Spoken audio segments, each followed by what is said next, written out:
Hi കൂട്ടുകാരെ, എല്ലാവർക്കും നമസ്കാരം. നമുക്ക് റെയിൽവേ സമയവും സാധാരണ സമയവും തമ്മിലുള്ള വ്യത്യാസം നോക്കാം.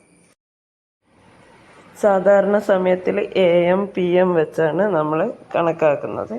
എന്നാൽ റെയിൽവേ സമയം 24 മണിക്കൂർ ആയതുകൊണ്ട് അതിൽ AM-ഉം PM-ഉം ഇല്ല. രാവിലത്തെ സമയങ്ങളൊക്കെ 12 മണി വരെ അങ്ങനെ തന്നെയാണ് റെയിൽവേ സമയത്തിൽ കാണിക്കുന്നത്. അപ്പോൾ 7 AM എത്രയാണെന്ന് ചോദിച്ചാൽ 7 മണി തന്നെയാണെന്ന് മനസ്സിലാക്കുക.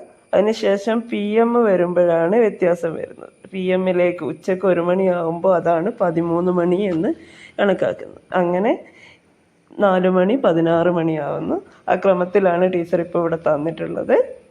അപ്പോൾ എല്ലാവരും അത് നോട്ടിലേക്ക് എടുത്ത് കാണാതെ എഴുതി നോക്കുക. രാത്രി 24 മണി വരെയാണ് വരുന്നത്. ഓക്കെ, അപ്പോൾ 9 മണി എന്ന് പറയുമ്പോൾ 21 മണി. ഇത് കണക്കാക്കാൻ ഇങ്ങനെ എഴുതി പഠിച്ചാൽ പെട്ടെന്ന് നിങ്ങൾക്ക് മനസ്സിലാവും. 12ൻ്റെ കൂടെ കൂട്ടി വരികയാണ് ചെയ്യുന്നത്. ഓക്കെ, അപ്പോൾ എല്ലാവരും ഈ ചാർട്ടൊന്ന് നോട്ടിലേക്ക് എഴുതുക. മലബാർ എക്സ്പ്രസ് കോഴിക്കോട് എത്തുന്നത് 21 മണിക്ക് ആണ് എങ്കിൽ സാധാരണ സമയം എത്ര? അപ്പോൾ നമ്മൾ 21-ൽ നിന്ന് 12 കുറച്ച് എഴുതുക, 9 എന്ന് കിട്ടും. AM ആണോ PM ആണോ എന്ന് മനസ്സിലാക്കുന്നത് എങ്ങനെയാണ്? 13-ന് മേലോട്ടാണെങ്കിൽ അത് PM ആണ് അല്ലേ? അപ്പോൾ 9 PM ആയിരിക്കും ആൻസർ.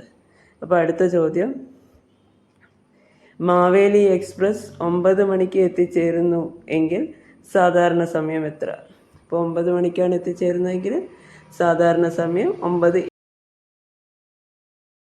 ചോദ്യവും ഉത്തരവും നോട്ടിലേക്ക് പകർത്തി എഴുതുക. സംശയങ്ങളുണ്ടെങ്കിൽ ചോദിക്കാവുന്നതാണ്. ബൈ.